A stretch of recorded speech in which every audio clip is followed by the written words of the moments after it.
Did you know that before 1940, most married women in the United States were legally barred from even holding a job if their husband was employed? Or that a woman wearing trousers in public was still considered scandalous in many places. The world was a different place. The roles were clear. Men worked, women kept house. Then a global conflict erupted. It demanded more than just soldiers. It demanded everything from everyone. It reached into kitchens, classrooms, and factories, and it grabbed women by the hand, pulling them into roles they had never imagined. It wasn't a polite invitation. It was a command born of necessity. What happens when millions of women suddenly learn to weld, fly planes, crack codes, and run farms? What happens when they earn their own money and make their own decisions, not for a week, but for years? And, what happens when the men come home and expect everything to go back to the way it was? The Second World War was not just a battle of armies. It was a profound and often painful social experiment. It changed the world, and it radically changed what it meant to be a woman. Number 18, did a factory wrench mean more than a paycheck? Before the war, the world of heavy industry was a fortress of masculinity. The roar of the furnace, the clang of steel, the grease and the grit, standing, these were not considered suitable for the fair sex. Women's work, if they worked at all, was in textiles, food processing, or domestic service.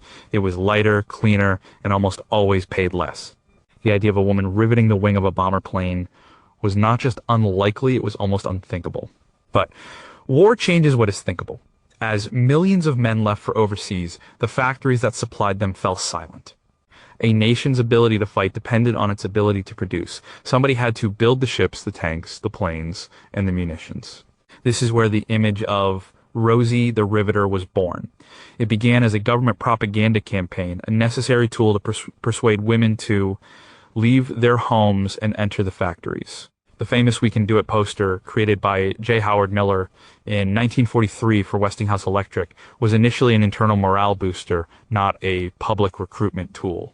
But the image of a determined woman in a work bandana flexing her bicep captured a new reality. Norman Rockwell's 1943 cover for the Saturday Evening Post, showing a muscular Rosie with a rivet gun in her lap, solidified the icon. This wasn't just a poster, it was a national call to action. And women answered. In the United States alone, the female labor force grew by 6.5 million women. By 1945, they constituted 37% of the civilian workforce. These weren't just clerical jobs. They were operating lathes, welding ship hulls at the Kaiser shipyards in California, and assembling B-24 bombers at the Ford Motor Company's Willow Run plant in Michigan. This plant was a symbol of the new era, employing over 40,000 workers at its peak, a significant portion of them women who had never held an industrial job before. They were often called Rosies or WOs, women ordnance workers. The shift was documented in countless newsreels and photographs, showing women confidently handling heavy machinery, their faces smudged with grease. This transition was not easy. Women faced skepticism from male colleagues and foremen who believed they were incapable of the work. They had to learn complex new skills quickly. They also faced the double burden. After a long, physically demanding shift at the factory, they were still expected to go home, manage rations, care for children, and maintain the household. The pay, while a source of newfound independence, was often unequal. On average, women in manufacturing earned about 65 cents for every dollar a man earned for the same work. The Lanham Act of 1940 provided some federal funding for daycare centers to support working mothers, but the need far outstripped the supply. Eleanor Roosevelt herself championed the cause for better childcare, recognizing it as essential for the war effort. When the war ended, the propaganda machine reversed. The same magazines that had glorified the female factory worker now ran articles about the joys of domesticity and the importance of making a happy home for returning veterans. Women were laid off in massive numbers to make way for the men. Many women left willingly, exhausted from years of demanding work and eager to return to a more traditional life. But for millions, the experience had been transformative. It wasn't just about the money. It was about discovering a competence and a strength they didn't know they had. They had proven to the world and to themselves that they could do the man's work. This knowledge didn't just disappear. It planted a seed of possibility that would lie dormant through the 1950s, only to sprout again in the women's movements of the following decades. The wrench was more than a tool. It was a taste of capability and economic freedom that would not be forgotten. But what about the women who preferred the factory to the kitchen and were forced to leave? How many cases of depression and quiet resentment were hidden behind the facade of the happy 1950s housewife? How many of the skills and technical innovations developed by women in these factories were lost or undocumented when they were dismissed? And did the sudden exposure to industrial chemicals and hazardous conditions have long-term health consequences for this generation of women that were never fully studied? Number 17, could a pen and a radio be as mighty as a sword? Intelligence, espionage, and resistance were long considered the domain of men. The image of a spy was one of a man in a trench coat, operating in the shadows. But the nature of the Second World War, a total war that blurred the lines between battlefield and home front, created an urgent need for a new kind of operative. It required people who could blend in, who were underestimated, and who possessed immense courage and sharp intellect.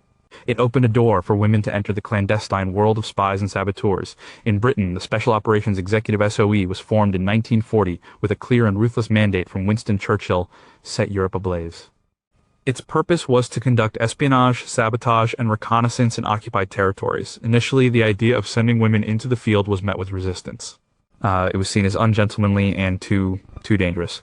But Vera Atkins, the formidable intelligence officer of the SOE's French section, championed the use of female agents. She argued that women could travel more freely, were less likely to be stopped and searched, and could use their perceived innocence as a cover. Her judgment proved correct. Of the 470 SOE agents sent into France, 39 were women. They served as couriers, radio operators, and organizers of resistance networks. Their work was incredibly perilous. The life expectancy of a radio operator in occupied France could be as short as 6 weeks. One of the most legendary was Virginia Hall, an American working for the SOE and later the American Office of Strategic Services, OSS. Her Hall had a prosthetic leg she nicknamed Cuthbert, the result of a pre-war hunting accident. Despite this, she became one of the most effective and feared Allied agents. She organized resistance groups, established safe houses, and coordinated parachute drops of supplies and agents. The enemy's secret police considered her the most dangerous of all Allied spies and were desperate to find the limping lady. Another was Noor Inayat Khan, a woman of Indian descent who was the first female radio operator sent by the SOE into occupied France in 1943. A pacifist and a writer of children's books, she seemed an unlikely spy, but her bravery was immense. She evaded capture for months, moving her transmitter from place to place, becoming the last essential link between the resistance in Paris and London. In the Soviet Union, women were also integral to partisan movements operating behind enemy lines. Young women like Zoya Kozmaremyanskaya became national heroes for their acts of sabotage and defiance against occupying forces. These women were not just gathering information, they were active participants in a shadow war. They learned to kill, to use explosives, and to withstand interrogation. Their tools were not just guns, but forged papers, hidden radios, and their own wits. Their work directly impacted the war effort, disrupting supply lines, providing crucial intelligence for major military operations like the D-Day landings, and sustaining the morale of occupied peoples.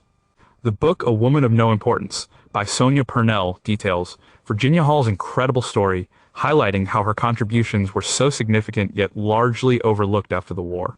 The OSS, the precursor to the CIA, had learned a valuable lesson about the capabilities of female operatives, a lesson that would shape the future of intelligence agencies. The pen and radio in their hands were indeed mighty. They wrote coded messages that sustained a resistance and broadcast intelligence that saved soldiers' lives. They proved that courage and effectiveness in warfare were not determined by gender. But how many stories of female spies and resistance fighters remain untold, their identities lost to history or buried in classified archives? What psychological toll did this secret high-stakes work take on the women who survived? And how did they reintegrate into a society that had no concept of what they had endured? Were there rivalries and betrayals among female agents that we know nothing about, hidden by the official histories of heroic cooperation? Number 16, did putting on a uniform change more than just the clothes? Before the war, the idea of women in military uniform was radical. A woman's patriotic duty was to be a nurse, a volunteer, or a supportive wife and mother. The military was a male institution, and its uniform was a symbol of masculinity and combat. The Second World War challenged this to its core. The sheer scale of the conflict required a mobilization of manpower that left huge gaps in the support and administrative roles necessary to keep an army functioning. This necessity created the first official non-nursing military corps for women. In the United States, this change was championed by Congresswoman Edith Norris Rogers. For years, she had argued that women who served with the Army should have official status with proper pay, benefits, and legal protection. In May 1942, her efforts succeeded with the creation of the Women's Army Auxiliary Corps WAC. The auxiliary status was key. They were serving with the Army, not in it. This meant they received less pay than men of equivalent rank and were not entitled to the same benefits or overseas pay. Oveta Kalpabi, a Texas journalist and civic leader, was chosen as the first director. The response was overwhelming. Thousands of women enlisted, eager to serve their country directly. The WACs and later the WACs, when they were granted full military status in 1943 as the Women's Army Corps, took on over 200 non-combatant jobs. They were clerks, drivers, mechanics, cryptographers, and parachute riggers. Their work freed up men for combat duty, a fact emphasized by the recruiting slogan, "Release a man for combat." A similar story unfolded in the other branches of the service. The Navy created the Waves Women Accepted for volunteer emergency service. The Coast Guard established the SPARS from the motto, Semper Paratus, always ready, and the Marine Corps Women's Reserve was formed. By the end of the war, more than 350,000 American women had worn the uniform of their country. In Great Britain, the process started earlier. The Auxiliary Territorial Service, ATS, was formed in 1938. Women in the ATS operated anti-aircraft guns, served as radar operators, and were crucial to the defense of the home front during the Battle of Britain. The Women's Auxiliary Air Force WAF worked in plotting rooms, interpreting aerial reconnaissance photos, and maintaining aircraft. Princess Elizabeth, the future queen, famously joined the ATS in 1945, training as a driver and mechanic. In the Soviet Union, the approach was even more revolutionary. Soviet women were not just in auxiliary roles, they served as snipers, machine gunners, tank crews, and combat pilots. Lyudmila Pavlichenko is credited with 309 confirmed kills as a sniper, making her one of the most successful snipers in history. The Night Witches, the female pilots of the 588th Night Bomber Regiment, flew outdated biplanes in daring nighttime bombing raids against enemy positions, earning both fear and respect. Putting on a uniform was a profound act. It was a visible declaration of national service and a step into a disciplined, hierarchical world previously exclusive to men. It gave women a sense of purpose, camaraderie, and identity outside the home. They learned new skills, traveled far from their hometowns, and experienced a level of autonomy many had never known. But they also faced prejudice. Some male soldiers resented their presence, and they were often the subject of slanderous rumors about their moral character. Despite this, their performance was exemplary. General Dwight D. Eisenhower stated that the contribution of the WACs was a major factor in our victory. After the war, most of these women's corps were demobilized. The expectation was that women would return to civilian life. However, the precedent had been set. The Women's Armed Services Integration Act of 1948 in the U.S. granted women a permanent place in the armed forces. The uniform had changed more than their clothes. It had changed the military's perception of who could serve and women's perception of what they could achieve. But how many women who served suffered from post-traumatic stress, a condition that was not understood or even acknowledged for women at the time? What were the unwritten stories of insubordination and resistance within these women's corps against the strictures of military life? And how did the experience of military authority and discipline affect their views on marriage and family when they returned to a society that expected them to be subservient? Number 15, how did the war redraw the map of a woman's mind? Before the war, a woman's world was often geographically small. For many, especially in rural areas, life revolved around their immediate family, church, and town. Her travel was for the wealthy, and the idea of a young woman moving across the country or the world on her own was rare and often seen as improper. The war acted like a giant earthquake, picking up millions of women and setting them down in entirely new places. This mass migration was one of the most significant and personal changes of the era. The primary driver was work. War industries were not evenly distributed. They were concentrated in industrial hubs on the West Coast, the Great Lakes region, and the Gulf Coast. To meet the demand for labor, companies and the government recruited heavily from across the country. Women from small towns in the Midwest packed their bags and boarded trains for cities like Detroit, Michigan, to work in automobile factories converted to tank production. They left farms in the South to work in shipyards in Mobile, Alabama, or Richmond, California. This was often the first time they had ever left their home state. They arrived in bustling, overcrowded boomtowns with housing shortages and strained public services. They lived in dormitories, boarding houses, or hastily constructed government housing projects. For the first time, they were living independently, away from the watchful eyes of their parents and community. They had to manage their own finances, navigate unfamiliar cities, and form new social networks with women from completely different backgrounds. This experience fostered an unprecedented sense of self-reliance and broadened their horizons immeasurably. A woman who had never met anyone from outside her county was now sharing a dormitory with women from New York, Texas, and Oregon. Military service also fueled this migration. Women who joined the WACs, Waves, or other corps were sent to training bases across the country. A woman from Ohio might find herself stationed in Florida or California. Over 140,000 WACs served overseas in every theater of the war, from North Africa to Europe to the Pacific. They were stationed in London, Paris, and Manila, working in military offices, hospitals, and communication centers. This global travel exposed them to different cultures, languages, and perspectives on a scale previously unimaginable for the average woman. Even women who stayed in their hometowns experienced a new kind of mobility. With gasoline rationing for civilians, public transportation became essential. Women learned to navigate bus and streetcar systems to get to their factory jobs. As drivers for the military or organizations like the American Red Cross Motor Corps, they got behind the wheel and mastered the mechanics of vehicles, a skill largely seen as a male preserve. The war put women in the driver's seat, both literally and figuratively. This newfound mobility was documented in the letters they wrote home, filled with descriptions of new places and experiences. The historian Judy Barrett Lidoff has compiled vast collections of these letters in books like Since You Went Away, World War II Letters from American Women on the Home Front.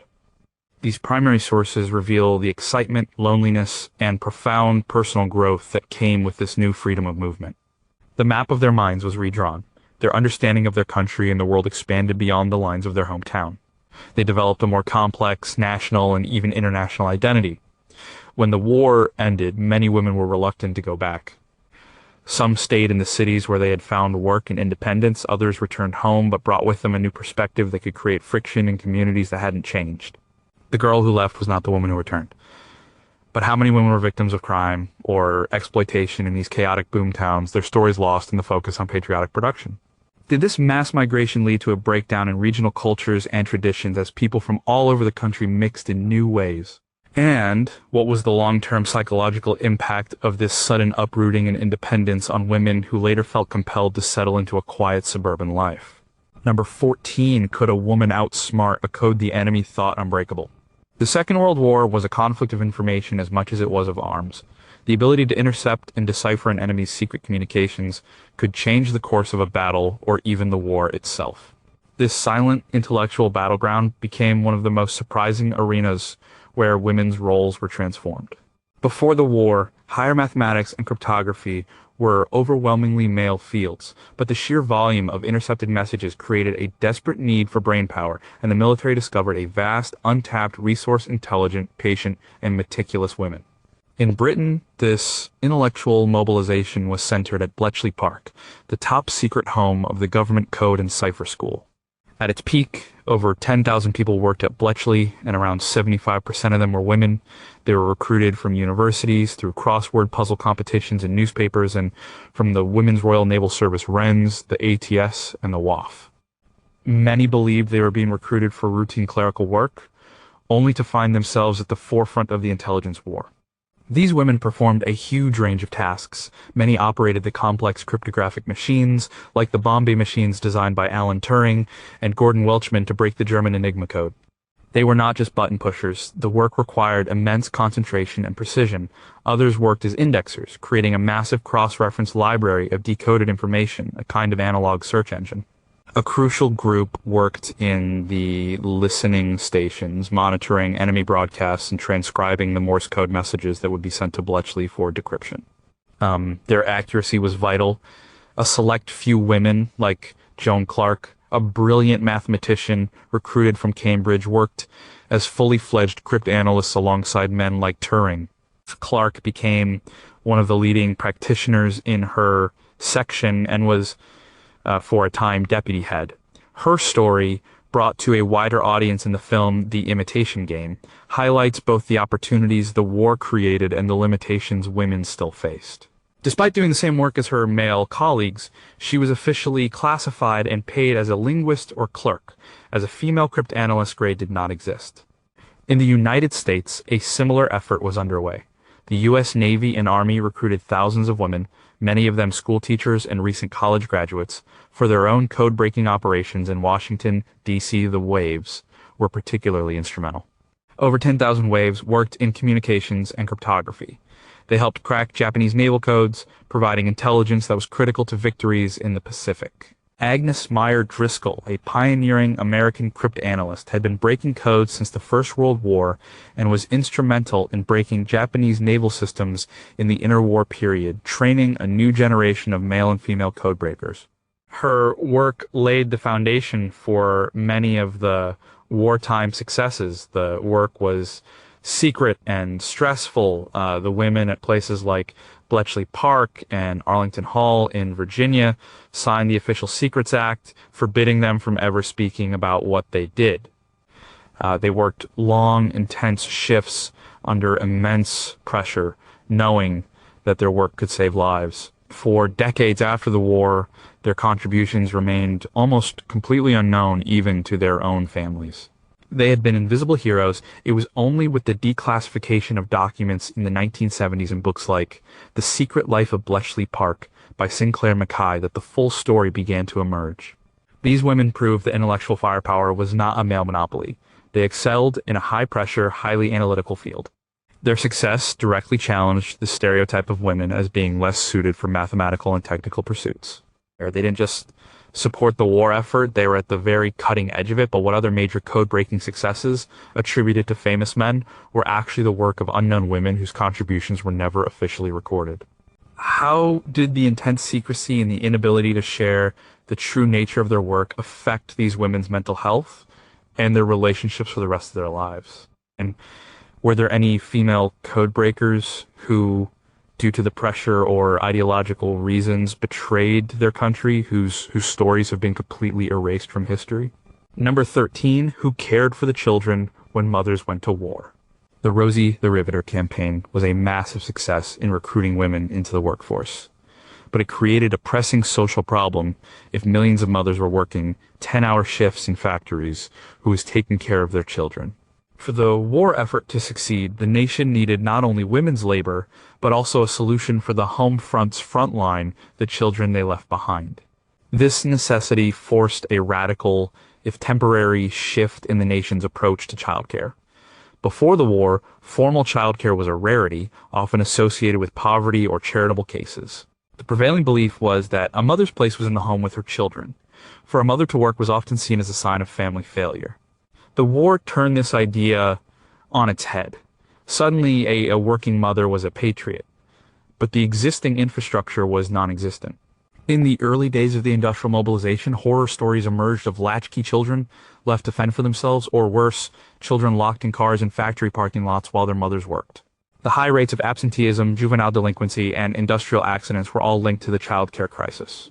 The federal government was forced to intervene.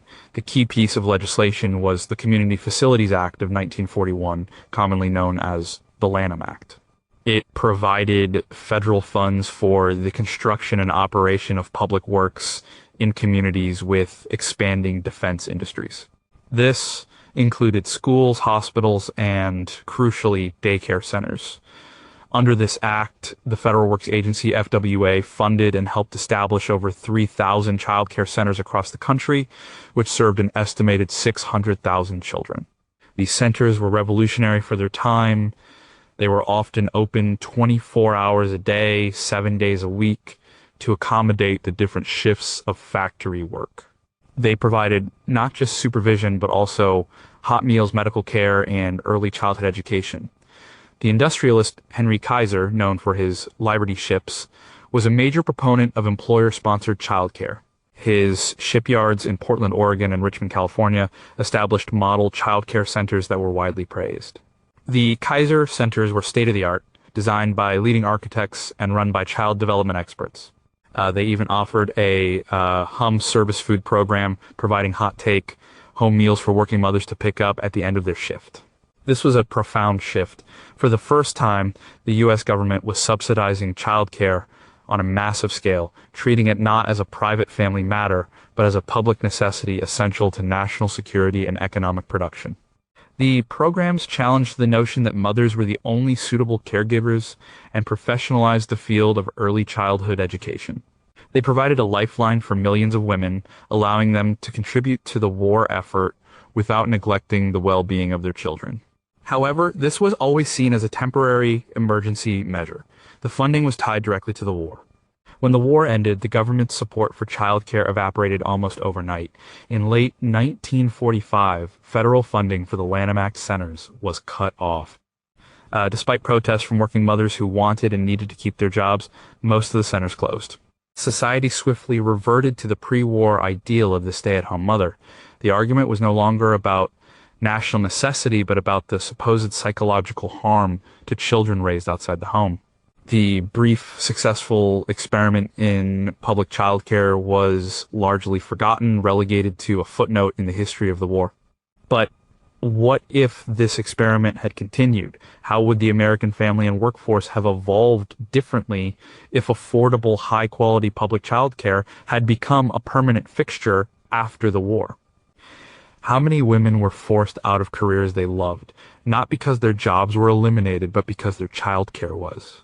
And what were the real long-term effects on the Lanham Act children who experienced this form of early education? Did it make them more independent and social, or did it have negative consequences that were never properly studied? Number 12, did trousers represent more than just practicality? Fashion is often seen as frivolous, but in times of great social upheaval, what people wear can be a powerful indicator of change. During the Second World War, one of the most visible transformations in women's roles was reflected in a simple garment, trousers. Before the war, trousers on women were a rare sight, associated with Hollywood eccentrics like Katharine Hepburn or Marlene Dietrich, or with very specific, limited activities like resort wear. For the average woman, wearing trousers in public was still considered daring, unladylike, and even morally questionable. The war made trousers a necessity. The millions of women pouring into factories and onto farms could not do their jobs in skirts and dresses. It was a matter of safety and practicality. A skirt could easily get caught in machinery, while trousers offered freedom of movement and protection. Women working as welders, mechanics, or agricultural laborers in the Women's Land Army adopted overalls, dungarees, and trousers as their daily uniform. The siren suit, a one-piece jumpsuit that could be quickly zipped up over pajamas during an air raid, also became a common sight in Britain. This shift from the domestic sphere to the industrial and public sphere was mirrored in this change of clothing. Government campaigns and media images reinforced the new look. The image of Rosie the Riveter in her work clothes helped to normalize and patriotize the idea of women in trousers. It was no longer a fashion statement, but a symbol of a woman's contribution to the war effort. What was once seen as a challenge to gender norms was now framed as a patriotic duty. Rationing also played a significant role. In Britain, the utility clothing scheme was introduced in 1941 to conserve materials. The scheme dictated the design of clothes, limiting the number of pleats, pockets, and buttons. Fabric was scarce. This led to a more streamlined, practical silhouette. Women were encouraged to make, do, and mend. Old men's suits were often retailored into women's suits, popularizing a more masculine, broad-shouldered look. In the United States, the War Production Board issued similar regulations known as L-85, which restricted the use of fabric. This made trousers, which often used less material than a dress and blouse, an economical choice. The adoption of trousers had a psychological impact. Wearing what was traditionally men's clothing was liberating for many women. It was comfortable, practical, and imbued with a sense of capability and authority. It broke down a visual barrier between the sexes. As women took on men's jobs, they began to adopt their work attire, and in doing so, they challenged long-held ideas about femininity. This change was not without resistance. Some employers and communities tried to enforce dress codes, and there were debates about whether women were becoming too masculine. After the war, there was a strong pushback towards hyper-femininity in fashion. The new look of 1947, pioneered by Christian Dior, with its long, full skirts and cinched waists, was a direct rejection of the austere, practical look of the war years. It represented a return to traditional gender roles and conspicuous consumption. Many women eagerly embraced this new femininity. But the genie could not be entirely put back in the bottle. While trousers did not become common everyday wear for most women until the 1960s and 70s, the war had made them an acceptable and permanent part of a woman's wardrobe for work and casual wear. It had proven that femininity was not dependent on wearing a skirt. But how did this change in clothing affect women's body image and their relationship with their own physicality?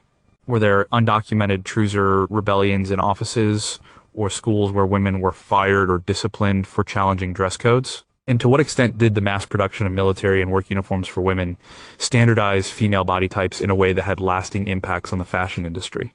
Number 11, were victory gardens about more than just food? On the surface, the victory garden movement was a straightforward response to a practical problem. The war disrupted global trade and transportation. Commercial farmlands and labor were being diverted to the war effort. To prevent food shortages and ensure that troops overseas were well fed, governments in countries like the United States, Britain, Canada, and Australia launched massive campaigns encouraging citizens to plant their own gardens. Food is a weapon. Don't waste it. And sow the seeds of victory were common slogans. This campaign was primarily aimed at women, the traditional managers of the household food supply. The scale of the movement was staggering. In the United States, an estimated 20 million victory gardens were planted in backyards, vacant lots, and even public parks. In 1944, these small, private plots produced an estimated 8 million tons of food, which was roughly 40% of all the fresh fruits and vegetables consumed in the country that year.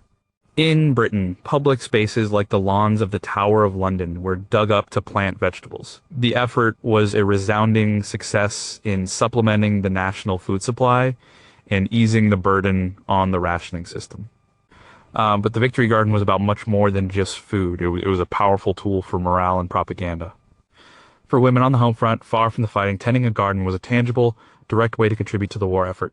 It connected their daily labor in the backyard to the struggles of soldiers on the battlefield. It gave them a sense of purpose and agency in a time of great uncertainty. The act of nurturing life from the soil was a powerful psychological counterpoint to the destruction of war. The movement also profoundly changed women's relationship with food production and domestic economy. So women became experts in agriculture on a small scale. Government pamphlets and community classes taught them everything from soil preparation and pest control to canning and preserving. The kitchen transformed into a small-scale food processing plant. The waste not, want not ethos of the Great Depression was reinforced and given a patriotic urgency. This was a form of domestic science that required skill, knowledge, and hard work. A study of propaganda posters from the era, such as those collected by the National Archives, shows women portrayed as strong, competent guardians of the nation's food supply. This new role also fostered community. Women organized garden clubs, shared seeds and produce, and exchanged canning recipes. This collective effort strengthened neighborhood bonds and created support networks at a time when communities were under strain from absent husbands and sons. The Victory Garden became a social space, a place where women could gather, work together, and share information and anxieties. After the war, as commercial agriculture ramped up and the suburbs began to sprawl, the Victory Garden movement faded. Lawns replaced vegetable patches. The convenience of the supermarket supplanted the labor of canning. However, the skills and knowledge passed on to a generation of women did not entirely disappear. The experience empowered women by making them producers, not just consumers, of their family's food. It gave them a deeper understanding of nutrition and self-sufficiency. This grassroots movement, managed primarily by women, was a critical part of the home front victory. It showed that the domestic sphere could be a site of significant economic and social contribution to a national cause. But how many women use their gardens as a secret and unrecorded way to feed people who fell through the cracks of the official rationing system? Did the intensive physical labor of gardening and preserving, on top of other duties, lead to widespread but unacknowledged physical exhaustion and health problems among women? And to what extent did the knowledge of self-sufficient food production gained by this generation influence the back to the land and organic food movements decades later? Number 10, how did war change the rules of love and marriage? War has always been a powerful catalyst for social change, and nowhere is this more intimate than in the realms of courtship, marriage, and family. The Second World War accelerated and distorted these life stages, forcing millions of women to navigate a landscape of romance and commitment that was filled with urgency, uncertainty, and new freedoms. Before the war, courtship was often a long, supervised, and community-oriented process. A young woman was expected to marry a local man, often after a period of formal dating. The war shattered this model. The presence of millions of young, uniformed men in training camps, on leave in cities, and passing through towns created a new social dynamic. For many young women, it was an exciting and liberating time. They flocked to USO dances and social canteens, meeting men from all over the country and the world. This created a hasty marriage boom. Knowing that a soldier could be shipped out at any moment, couples often truncated courtship and married after knowing each other for only a few weeks or even days. In the U.S., the marriage rate, which had been declining, spiked dramatically after the attack on Pearl Harbor. These goodbye marriages were fueled by a mix of genuine passion, patriotism, and a live for today mentality. A marriage, even a hasty one, offered a sense of stability and connection in a world that felt like it was falling apart. For the woman, it provided an official link to a soldier and, in some cases, an allotment check from the government. This new environment also led to a significant shift in sexual mores. While the official message was one of romantic patriotism, the reality was that the war created a climate of greater sexual freedom and experimentation. The separation from home and community control, combined with the constant presence of death, lowered inhibitions. This led to a rise in premarital sex and illegitimate births. It also created a moral panic around good time girls or hockey wackies, young women who were seen as preying on soldiers. The historian John Costello, in his book Virtue Under Fire, documents how governments on both sides of the Atlantic grappled with this, often blaming young women for the rise in venereal disease and moral laxity, while largely ignoring the role of the soldiers. For married women, the war meant long periods of separation. Millions of war wives were left to run households and raise children alone. This forced a new kind of independence. They managed finances, made major family decisions, and became the sole heads of their households. This experience fundamentally altered the power dynamics in many marriages. When husbands returned after years away, both partners had changed. The man was often traumatized by his combat experiences, while the woman had become more self-reliant. Readjusting to a normal life was difficult and often fraught with tension. The post-war years saw a dramatic spike in the divorce rate, as many of these hasty or strained marriages could not survive the transition to peace. The war also delayed family formation for many. Some women chose to postpone marriage to pursue work or military service. For those who waited, the post-war world presented a demographic challenge. The loss of millions of men in the conflict meant that in some countries like the Soviet Union and Germany, there was a severe gender imbalance, leaving a surplus of women who would never have the opportunity to marry. The war had rewritten the script of a woman's life, changing not only if and when she would marry, but the very nature of what that partnership would look like. But how many were marriages, or secretly marriages of convenience, used by women to escape difficult family situations, or by gay men to provide a cover of respectability? What was the true, unrecorded number of illegal abortions performed on women who became pregnant outside of marriage during these years? And how did the experience of running a household alone for years permanently alter a woman's private view of her husband's authority, even if she publicly deferred to him after he returned? Number 9, did the war create a new kind of woman's work? While the image of Rosie the Riveter in the factory is iconic, the war also propelled women into a vast array of scientific, technical, and professional fields that had been almost exclusively male.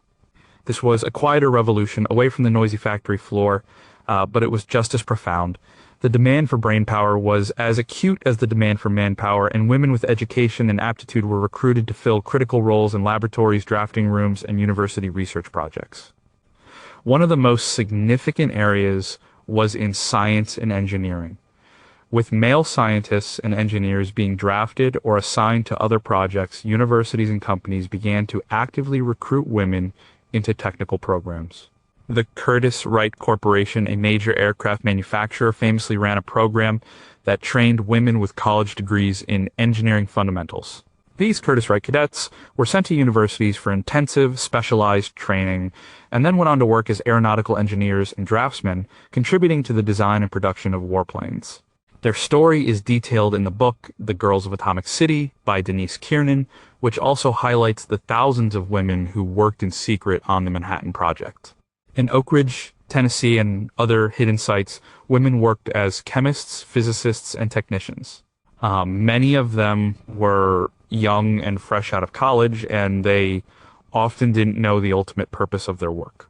They operated the complex machinery used to enrich uranium, monitored equipment, and performed countless calculations. Lise Meitner, a brilliant physicist who had fled Germany, provided the crucial theoretical explanation for nuclear fission in 1939, laying the groundwork for the project, though she was famously and unjustly overlooked for the Nobel Prize that was awarded for the discovery. Mathematics was another key field. Before the advent of electronic computers, complex calculations for ballistics, aerodynamics, and code-breaking had to be done by hand. The military and its contractors hired armies of women to be computers. The University of Pennsylvania's Moore School of Electrical Engineering employed a large group of female mathematicians to calculate artillery firing tables. 6 of these women, Kay McNulty, Betty Jennings, Betty Snyder, Marlon Westcott, Fran Bilas, and Ruth Lichterman went on to become the first programmers for the ENIAC, the world's first all-electronic programmable computer, which was developed to speed up these same calculations. For decades, they were written out of the history of computing, often mistaken for models posing with the machine, rather than the brilliant minds who programmed it. The war also created opportunities in medicine. With many male doctors serving overseas, the demand for female physicians increased. The number of women admitted to medical schools in the U.S. rose during the war years. Women also took on new responsibilities in fields like cartography, meteorology, and agricultural science. They were not just filling in, they were actively contributing to innovation and scientific advancement. After the war, many of these women, like their counterparts in the factories, were pushed out of their roles to make way for returning men. The GI Bill, which provided educational benefits to veterans, overwhelmingly favored men and helped re-establish male dominance in universities and professional fields. However, the experience had a lasting impact. It demonstrated on a large scale that women were capable of excelling in the most demanding scientific and technical fields. It gave thousands of women invaluable training and experience, and for some, it was the start of a lifelong career. It planted a seed of aspiration that would inspire their daughters to pursue careers in STEM fields a generation later. But what groundbreaking scientific discoveries made during the war were the work of women who received no credit, their findings published under the names of their male supervisors. How many women left these technical fields not because of social pressure, but because of secret workplace harassment and discrimination that they could not report? And did the intense, secretive nature of projects like the Manhattan Project create a unique psychological burden on the female scientists who were doubly silenced by their gender and by national security? Number 8, when the world needed farmers, did gender matter? Agriculture has always been a realm of shared labor, but the business and management of farming were traditionally seen as men's work. The Second World War upended this, pulling men off the farms and into the military by the millions, leaving a critical labor shortage. Food production was as vital as munitions production, and it fell to women to step into the breach and keep the farms running. This happened on a massive scale across the Allied nations. In Britain, this effort was formalized through the Women's Land Army WLA. First established during the First World War, it was reformed in 1939. At its peak, over 80,000 women known as land girls volunteered. They came from all walks of life, from city typists to debutantes, and were sent to farms across the country. They were issued a uniform of green jerseys, brown breeches, and felt hats. The work was grueling and physically demanding. They woke before dawn, worked in all weather, and were responsible for everything from plowing fields and harvesting crops to milking cows and managing livestock. The land girls faced considerable challenges. They were often paid less than male farmhands. Many farmers were initially skeptical of their abilities, viewing these city girls as incapable of the hard labor required. The women had to prove themselves through sheer hard work and resilience, overcoming blisters, aching muscles, and the loneliness of being stationed in remote rural areas. Their stories, filled with camaraderie, hardship, and a deep connection to the land, are documented in books like Jam Busters by Julie Summers, which looks at the broader role of the Women's Institute in the British countryside during the war. In the United States, the situation was less centralized, but just as significant. While there was a Women's Land Army of America, it was smaller and less uniform than its British counterpart. The more common reality was that farm wives, daughters, and sisters simply took over the work their husbands, fathers, and brothers left behind. They drove tractors, repaired machinery, managed the farm's finances, and made crucial decisions about planting and harvesting. The U.S. Department of Agriculture estimated that by 1943, at least 2 million women who had not previously done farm work were now engaged in it. This was a quiet but essential army. Newsreels and magazines celebrated their contribution with images of strong, capable women operating heavy farm equipment. The slogan, "Can you drive a tractor? Can you milk a cow? If so, your country needs you," was part of a recruitment drive. This work was not just a temporary stopgap. For many farm women, it was an expansion of roles they already played, but now they were in charge. They gained a new level of competence and confidence in managing agricultural operations. The war also highlighted the contributions of migrant female farm workers, a group often overlooked in the patriotic narratives. With immigration from Mexico formalized under the Bracero program in 1942 to bring in male agricultural workers, the crucial role of Mexican-American women and other migrant women already working the fields often went unacknowledged, even as the demand for their labor increased. When the men returned, most women on the farm stepped back from the primary management roles. However, the dynamics had shifted. Their proven ability to run the farm single-handedly often led to more of a partnership model in the post-war years. The experience had also given many land girls and farm women a new appreciation for rural life and agricultural science. The war proved that when it came to the fundamental work of feeding a nation, strength and capability were not determined by gender. But how many family farms failed during the war because women, despite their best efforts, were denied the bank loans and credit that were readily available to men? What was the rate of unrecorded injuries among these new female farmers who were often working with dangerous equipment without proper training? And did the experience of managing a farm create a generation of women who, in private, felt more competent than their husbands but felt compelled by social norms to hide it? Number 7. Was a woman's morality judged more harshly than a man's? While the war created new opportunities for women, it also placed their personal behavior under intense scrutiny. The massive social disruption, men and women separated from their families, living and working in new environments, all under the psychological pressure of war, led to a perceived breakdown in traditional morality. And society's response was to judge women far more harshly than men. This created a stark dichotomy: the patriotic, virtuous Rosie the Riveter, or whack, on one hand, and the dangerous, promiscuous, good-time girl on the other. This moral panic was widespread. In cities near military bases or large war industries, authorities became concerned about victory girls or hockey-wackies, young women, sometimes teenagers, who were attracted to the excitement and glamour of the uniformed men. They would hang around bus stations, dance halls, and military bases, offering companionship that sometimes became sexual. The official narrative, driven by government officials and the media, framed these women not as young people making choices, but as a dangerous threat to the health and efficiency of the armed forces. They were seen as the primary spreaders of venereal disease, a major concern for the military.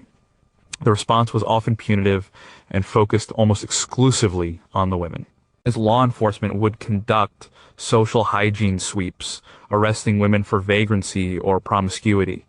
Under the American Social Hygiene Association's May Act, women could be forcibly detained, tested for STDs, and quarantined in institutions if they were found to be infected, a practice that historian Marilyn E. Hegarty explores in her book Victory Girls, Khaki Wackies, and Patriotoots.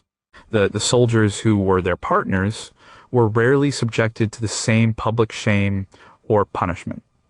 The burden of maintaining sexual morality was placed squarely on women's shoulders. This double standard was also present in the workplace and the military. Women who joined the auxiliary corps, like the WACs, were subjected to a vicious slander campaign. A rumor spread that the women in the corps were morally loose, with some absurdly claiming that condoms were standard issue in their kits.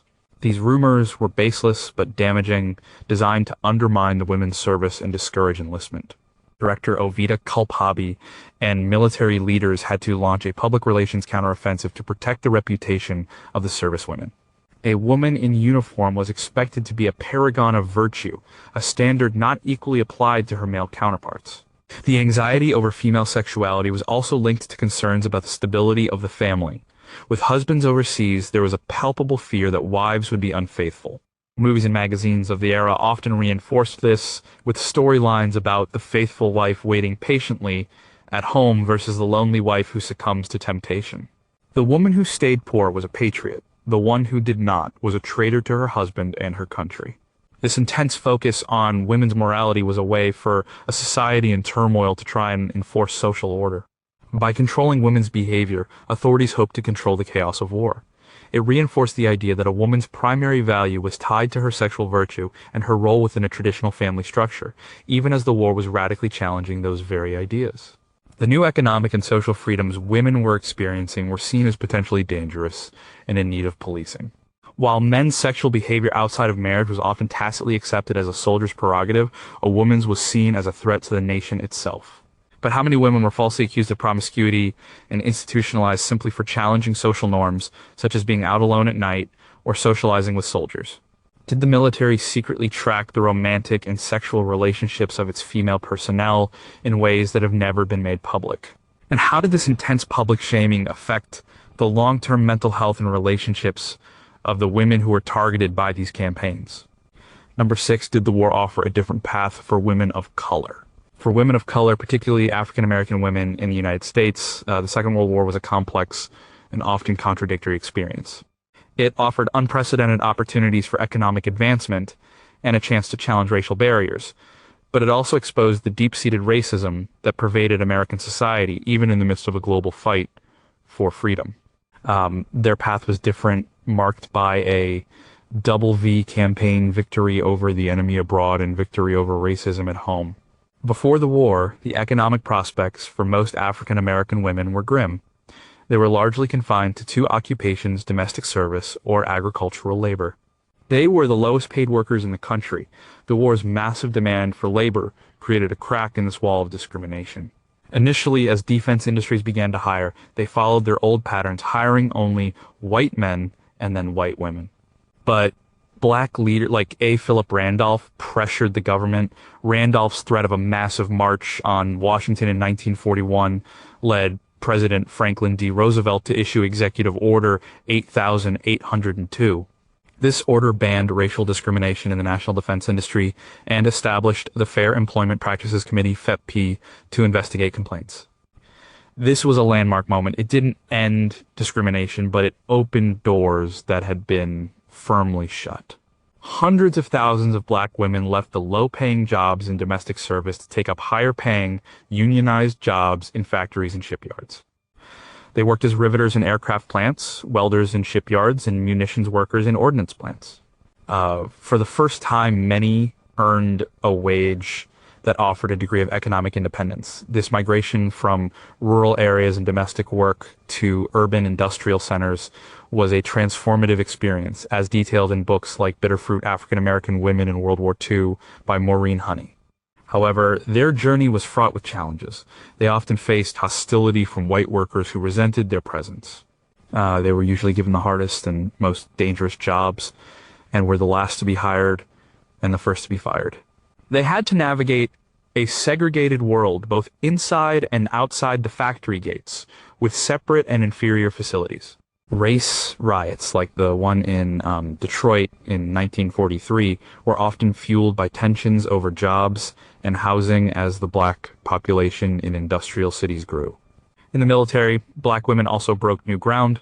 The WAAC, later the WAC, established a quota, decreeing that 10% of its enlistees should be African American. These women served in segregated units, often led by white officers. They faced discrimination at every turn, but their service was a powerful statement of their patriotism and their demand for full citizenship. The 6,888th Central Postal Directory Battalion, an all-black, all-female WAC unit, was a prime example. They were stationed in England and later France in 1945. They were given the monumental task of clearing a 2-year backlog of mail for American soldiers in Europe. Working in dreadful conditions in unheated, rat-infested warehouses, they processed an average of 65,000 pieces of mail per shift and cleared the entire backlog in just 3 months, a task that was estimated to take 6. Their motto was "No mail, low morale." The war experience galvanized a generation of black women. It gave them new skills, greater economic power, and a heightened sense of their own rights. Many of the women who participated in the war effort, both at home and in the military, became active in the civil rights movement in the post-war years. The Elbow campaign did not achieve full victory, but the war had undeniably accelerated the fight for racial equality, with black women playing a crucial and often underappreciated role. But what are the untold stories of the friendships and alliances that formed between black and white women in the integrated chaos of the factory floor, stories that defy the simple narrative of racial hostility?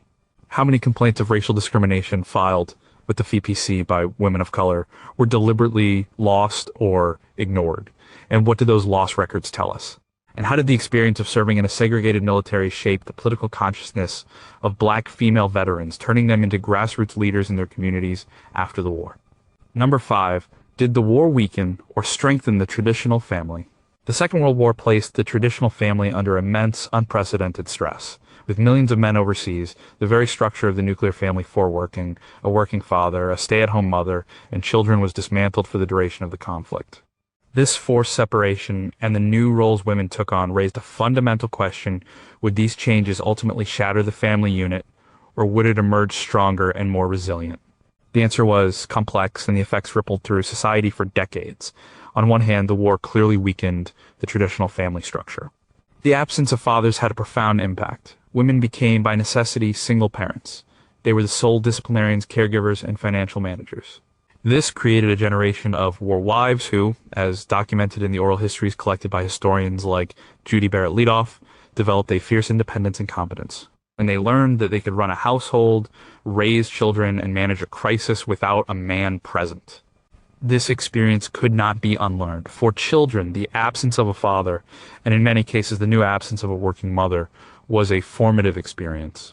The latchkey kid phenomenon, while often exaggerated by concerned social commentators at the time, was a reality for many. It forced children to become more self-reliant at a younger age. The return of fathers after the war was not always a simple, joyous reunion. Men returned changed by their experiences, often suffering from what we now call TW. They came back to families that had learned to function without them.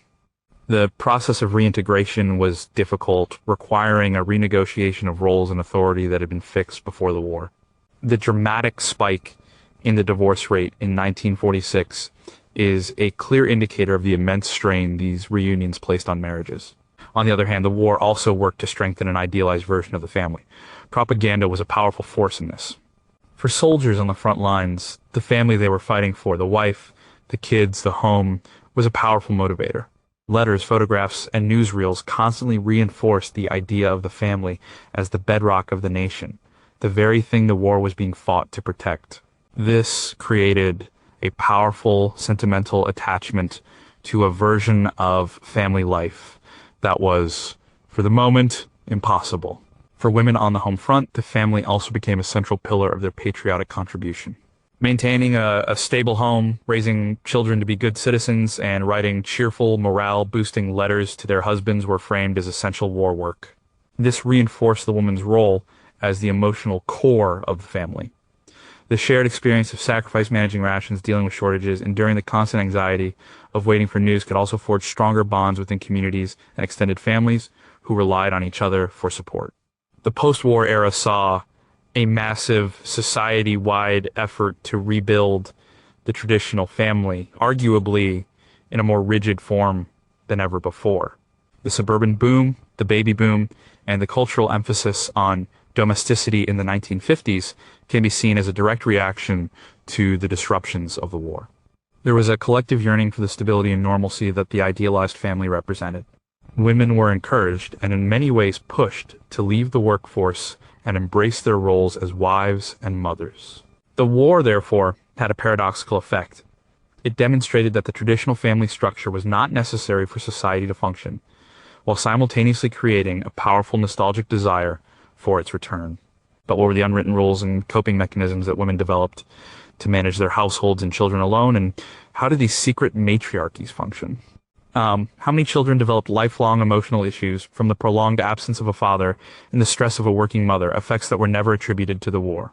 And to what extent was the 1950s baby boom a conscious collective decision to repopulate after the losses of war, a choice driven by a deeper, unspoken demographic anxiety? Number 4, did women fight, or were they just victims? The traditional narrative of war casts men as the fighters and women as the victims, the grieving mothers, the worried wives, the nurses tending the wounded, or the helpless civilians caught in the crossfire. While women certainly filled all of these roles during the Second World War, this narrative is radically incomplete. The war saw women take up arms and engage in combat on a scale never before seen in modern history, directly challenging the idea that fighting is exclusively a man's role. The most dramatic example of this was in the Soviet Union. Faced with a desperate struggle for national survival, the Soviet government mobilized women for combat roles without hesitation. Approximately 800,000 women served in the Red Army during the war, with nearly half of them serving in frontline units. They were not just in support roles, they were snipers, machine gunners, anti-aircraft gunners, tank drivers, and combat medics who carried wounded men off the battlefield under fire. The story of the female combat pilots is particularly striking. The Soviet Union formed 3 all-female air regiments. The most famous was the 588th Night Bomber Regiment, later renamed the 46th Taman Guards Night Bomber Aviation Regiment. Flying outdated, open-cockpit Polikarpov Po-2 biplanes made of wood and canvas, these women conducted thousands of daring nighttime harassment bombing raids. The enemy called them the Nakhtheksin, or Night Witches, because the sound of their near-silent glides to the target resembled a witch's broomstick. The planes were slow and flimsy, carrying only a small bomb load, but their psychological impact was enormous. The pilots like Lydia Litviak and Yekaterina Budanova became some of the world's first female fighter aces. The personal stories of these women, filled with terror, loss, and incredible bravery, were captured in the Nobel Prize-winning book, The Unwomanly Face of War by Svetlana Alexievich, based on hundreds of interviews with female veterans. Beyond the Soviet Union, women were active combatants in resistance and partisan movements across occupied Europe.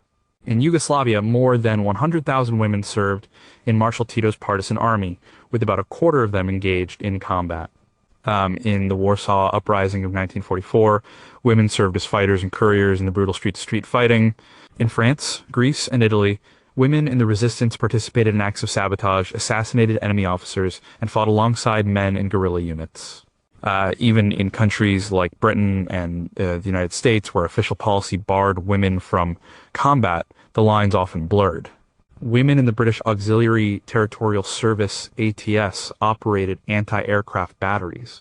While technically they were not supposed to fire the guns, they were responsible for tracking targets and calculating firing trajectories roles that placed them directly in the line of fire during air raids. American nurses served in field hospitals just behind the front lines, enduring shelling and bombing. They were not issued weapons, but they faced the dangers of combat daily. Women in the OSS, like Virginia Hall, were trained in combat and sabotage. The legacy of these female fighters is complex. After the war, many of their stories were downplayed or forgotten. In the Soviet Union, the image of the heroic female soldier was often replaced with a renewed emphasis on motherhood and traditional femininity. In the West, their contributions were largely ignored, as they did not fit the established narrative of the male warrior. The war had proven that women could be effective, ruthless, and courageous combatants. It showed that the capacity for fighting was not a matter of gender, but of circumstance and will. This reality directly contradicted deeply held cultural beliefs, and for many decades it was a history that society was not ready to confront. But how many instances of women engaging in undocumented combat were covered up by military authorities to maintain the official no women in combat policy? What was the psychological impact on these female soldiers who were expected to kill and then return to a society that viewed them only as gentle nurturers? And were there all-female resistance cells that operated entirely independently of male command, whose histories have been completely lost because they did not fit into the records of the male-dominated official resistance movements? Number 3. Did the war give women a political voice or just a louder echo? Before the Second World War, women's political participation was limited. While many countries had granted women the right to vote, their presence in actual positions of power was minimal, and politics was seen as a man's game. The war, by thrusting women into the public sphere in so many new ways, fundamentally altered their relationship with the state and gave them a new, more urgent political consciousness. The most direct form of this was through their new roles in government. In the United States, women were appointed to important positions in the war administration. Oveta Culp Hobby, as the first director of the WAC, became a colonel and the first woman to be awarded the Distinguished Service Medal. Mary McLeod Bethune, an influential African-American educator and activist, was an advisor to President Roosevelt and a key figure in the Black Cabinet, advocating for the rights of African Americans in the defense industry and the military. In Britain, women like Ellen Wilkinson served in Churchill's wartime coalition government, holding the post of parliamentary secretary to the Ministry of Home Security, a critical role during the Blitz. But the more widespread political awakening happened at the grassroots level. The war politicized everyday life. A woman's decisions in the grocery store, what to buy, how to use her ration book, were now tied directly to the national war effort. This was a form of daily political action. Women became the managers of the home front economy, and this gave them a stake in government policy in a very personal way. They attended town meetings to discuss rationing, organized community drives for scrap metal and war bonds, and volunteered for civil defense. These activities gave them organizational skills and a sense of collective power. Women's new role in the workforce also made them a political force in the labor movement. As millions of women joined unions for the first time, they began to agitate for their rights. They fought for equal pay for equal work, better working conditions, and access to childcare. While they often faced resistance from male union leadership, their sheer numbers made them impossible to ignore. Strikes and labor actions led by women during the war, though often discouraged as unpatriotic, were a sign of their growing refusal to accept second-class status in the workplace. This activism laid the groundwork for future feminist and labor struggles. The war also made women a crucial political constituency. Governments recognized that maintaining home front morale was essential to winning the war, and women were seen as the key to that morale. Propaganda was aimed directly at them, appealing to their patriotism as wives, mothers, and workers. This meant that their concerns had to be taken seriously. Eleanor Roosevelt, with her newspaper column My Day and her extensive travels across the country and the world, acted as a powerful voice for women and other marginalized groups, bringing their concerns directly to the president. After the war, there was an expectation that women would retreat from the political sphere, and in terms of holding office, progress was slow. However, the war had permanently raised their political consciousness. The experience of contributing so directly to a national victory gave them a new sense of citizenship and entitlement. They had earned a seat at the table. Women's organizations, which had been active in the war effort, turned their attention to post-war issues like housing, education, and international peace. The generation of women who had been politically activated by the war would go on to become the backbone of community and political organizations for decades, even if they weren't the ones in the headlines. They had found their voice, and while it might not have been in the halls of power, it was a voice that could no longer be easily silenced. But to what extent did government surveillance under the guise of national security target women's political and labor organizations that were deemed too radical? How many Women who showed political promise were quietly discouraged or sabotaged by male party leaders who saw them as a threat, and did the intense propaganda of the war by creating a unified female identity centered on patriotism actually suppress the development of a more radical, independent feminist political agenda. Number two, who was left to grieve when the world went to war? The Second World War was a machine that produced grief on an industrial scale, but the work of grieving, the emotional labor of remembering the dead, comforting the living, and holding families together in the face of unimaginable loss fell overwhelmingly to women.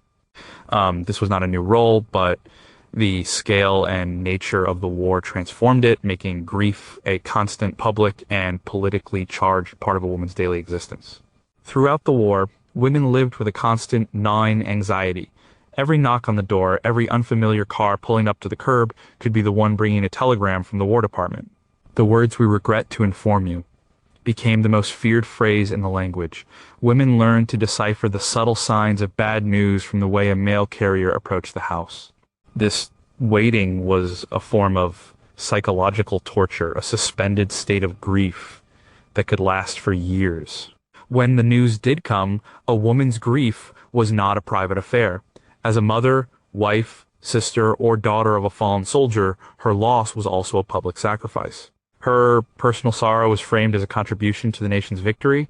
She was expected to be a gold star mother or a war widow, a figure of stoic, patriotic grief. Crying was acceptable, but despair was not. Her role was to bear the loss with dignity, to be a symbol of the nation's noble sacrifice. This public pressure added a complex layer to her personal mourning, forcing her to perform her grief in a way that was deemed socially acceptable. The sheer number of women affected was staggering.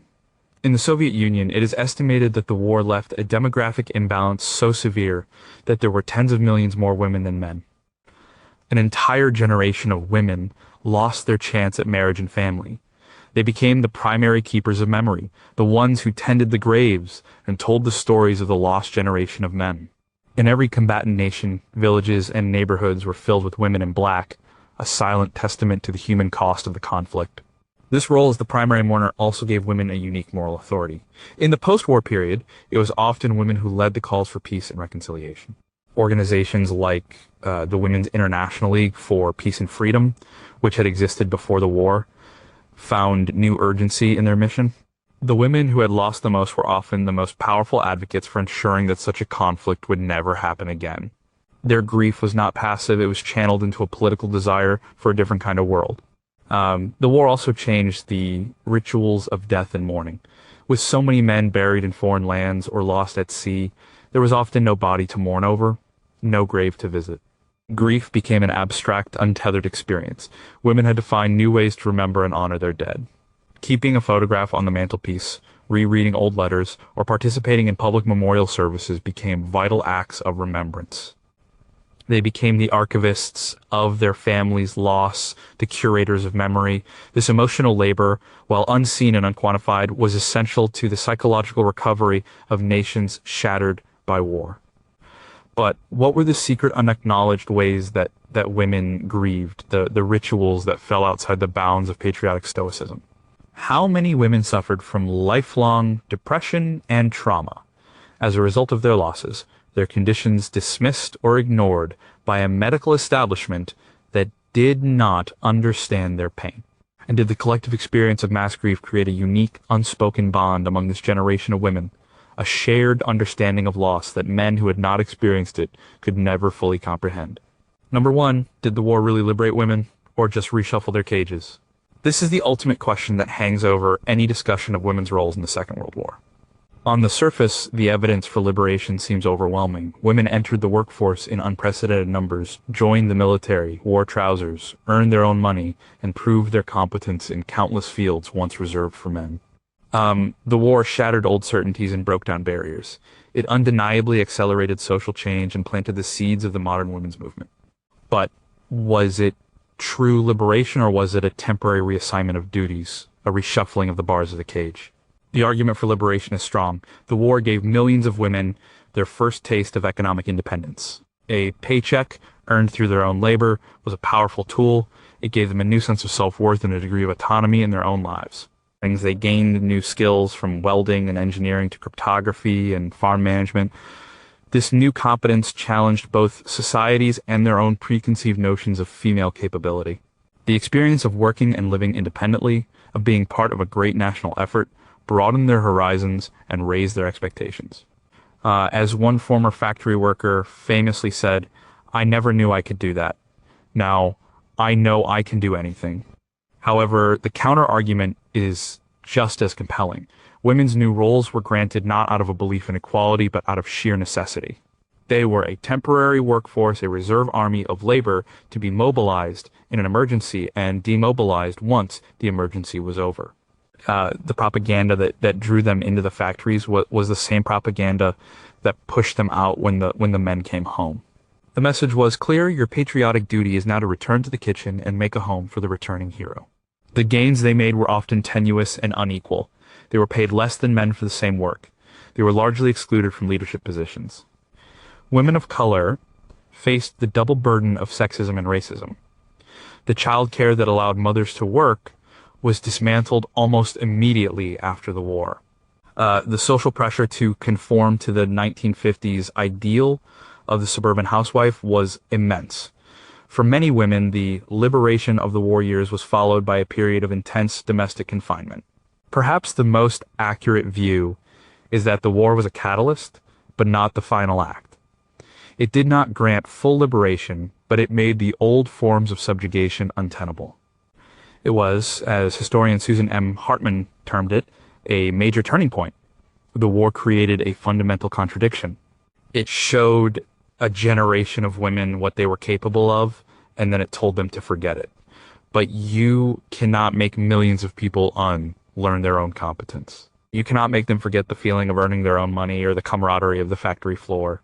The women who lived through the war may have returned to the home, but they raised their daughters in the shadow of that experience.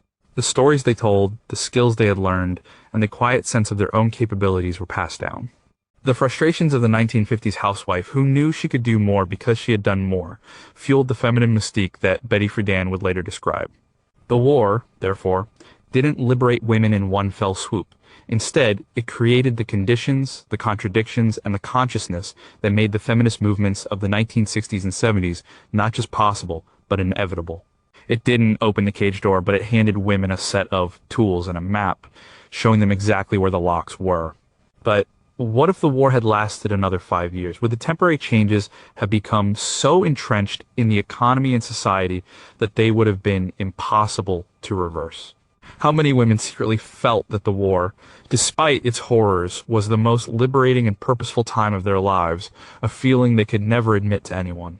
And ultimately was the enemy in the fight for women's equality not a foreign power, but the deeply ingrained desire for a return to normalcy that resided in men and women alike.